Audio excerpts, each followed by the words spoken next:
Les bénédictions de l'Éternel ne font suivre d'aucun chagrin.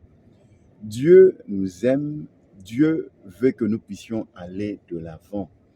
Dieu veut que nous puissions bénéficier de sa grâce, bénéficier de tout ce qu'il a mis dans notre vie, parce que nous sommes dans la destinée de Dieu.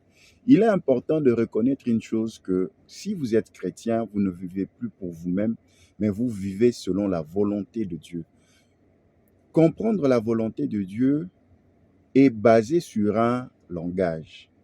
Nous le savons dans notre société, pour être compris, pour faire passer ses idées, il faut communiquer. Pour communiquer, il faut avoir l'ensemble des codes d'un langage afin de pouvoir s'y mixer, afin de pouvoir s'intégrer à une communauté ou un écosystème donné. C'est la même chose avec Dieu. Nous devons parler avec Dieu. Il faut avoir un langage avec Dieu. Il faut développer un langage avec Dieu, une communication. Sans communication, on ne sait pas se comprendre. Sans communication, on ne sait pas ce que l'autre pense de l'autre aussi, ou ce que l'autre pense de soi-même, ou ce que l'autre pense de vous. C'est la raison pour laquelle il faut utiliser un langage. Et le langage pour chaque chrétien, c'est la prière. La prière est un langage, est un moyen de communication vers Dieu. Mais qu'est-ce que la prière? La prière est un moment donné dans lequel on accède à un monde spirituel supérieur au monde physique, dans lequel on accède à un monde spirituel qui préside le monde physique. Et la prière est un ensemble de paroles audibles et non audibles que l'on communique à Dieu par la foi afin de connaître sa volonté. Pour tout pratiquant de sport, pour tout chef d'entreprise, pour tout militaire, il faut s'initier à un exercice. Si tu veux être un sportif de haut niveau, il faut te préparer dans les entraînements, connaître les bases. Si tu veux être un bon militaire, il faut te préparer dans les entraînements pour connaître les bases.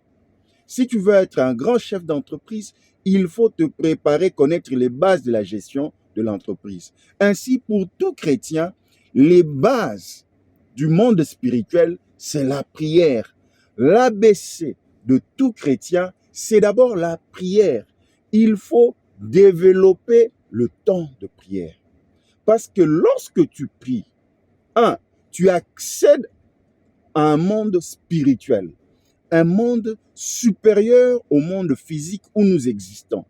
Ce monde où tu peux diriger, régner, influencer sur le monde physique.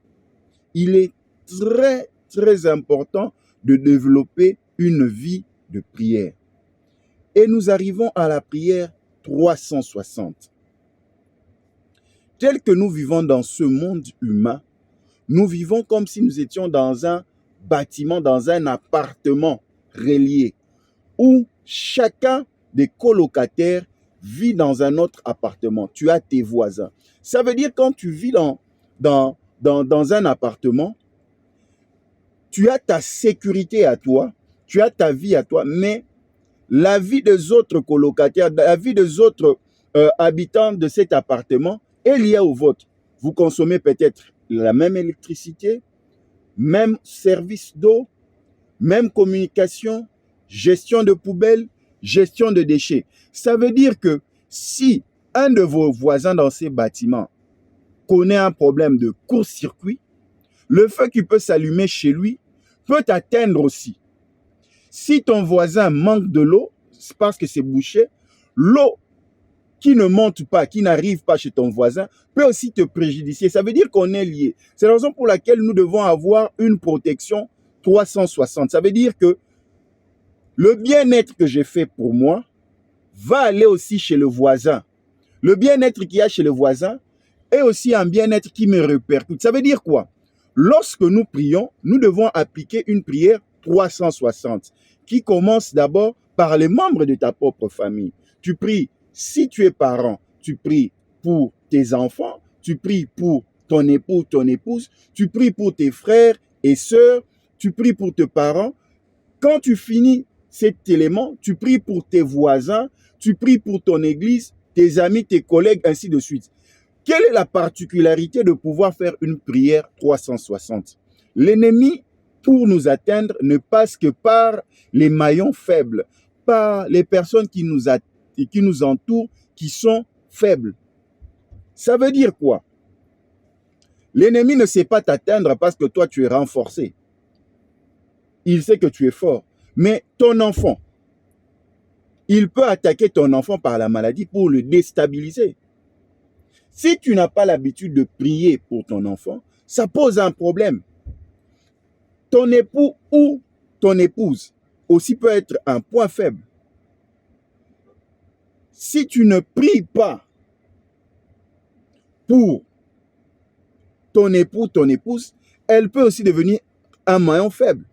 Nous avons vécu dans certains quartiers où vous avez des voisins qui mettent une très forte musique, qui te déstabilise pour pouvoir te chamailler avec lui, pour pouvoir te faire faiblir. Problème de cohabitation, de bruit de musique, qui va aller jusqu'aux confrontations physiques et vous amener jusqu'au parquet, cause de blessure. Mais ça a commencé par la musique. Or, si tu as cette capacité de pouvoir prier de manière 360, ta prière est préventive. Il faut le savoir dans la vie, la prière a toujours été préventive. La prière est préventive. Dieu agit et va fixer les choses pour toi. Tout ce qui était déréglé va fixer pour toi. Pourquoi nous devons prier une prière 360? Dieu veut le bien pour nous. Nous avons un Dieu qui n'est pas dictateur, mais seulement il faut avoir le temps de prière. Parce que si tu as le temps de prière, là, tu vas impliquer que Dieu puisse agir. Parce que lui-même dit dans sa parole, je mets deux voies devant toi, le bien et le mal. Mais moi, je te suggère de choisir le bien. Développer le temps de prière. La prière a cette capacité de pouvoir te rendre lucide, d'être toujours au point, d'être éveillé. Parce que lorsque tu es une personne de prière, tu vas développer ton temps de prière. Tu auras des temps de prière fixes, ça veut dire à ton réveil, les moments les plus importants de la journée, à 12 heures, le soir, la nuit. Mais tu auras aussi des prières automatiques, des prières réflexes. Tu es au travail, tu bourdonnes des prières. Seigneur, aide-moi à bien travailler. Tu es au marché, tu bourdonnes des prières. Tu es dans ta voiture, tu bourdonnes des prières. À tout le moment, tu es au restaurant, tu bourdonnes de prières. Pourquoi? Parce que tu es en alerte spirituellement. Que donne la prière dans la vie humaine? 1. La prière accroît la capacité de concentration. Tu seras une personne qui est concentrée. Même sur ta vie pratique, tu tiendras compte des détails. Tu seras organisé à cause de la concentration. La prière rend vif. Ça veut dire la prière renforce les neurones, l'intelligence. Tu seras partout bien appliqué et tu seras là, tu auras la solution.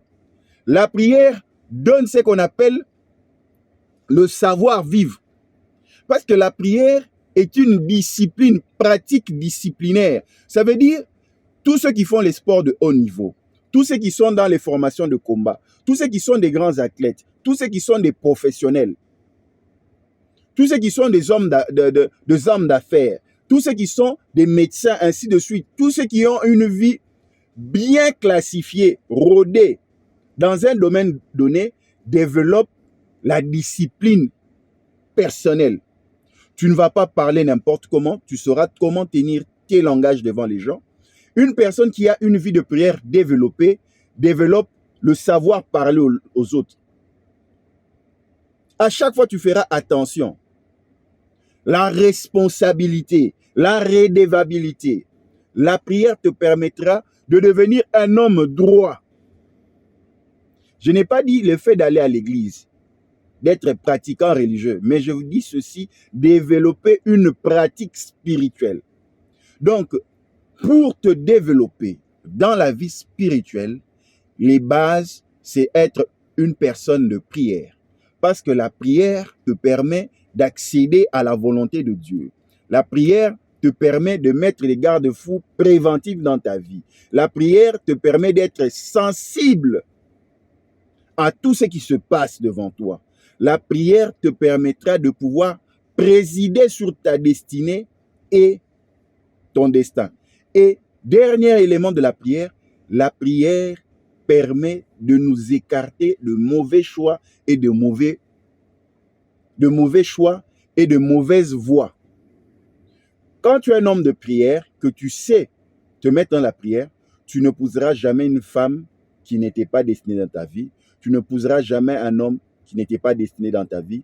Tu n'iras pas dans les lieux qui n'étaient pas prévus pour toi. Tu devais être au Gabon, mais tu te retrouves aux États-Unis.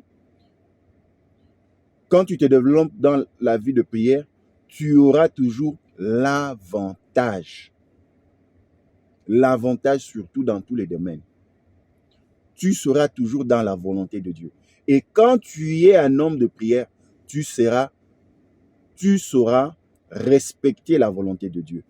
Te plier à la volonté de Dieu. Parce que lorsqu'on devient chrétien, on ne fait plus ses propres choix, mais on fait les choix de Dieu.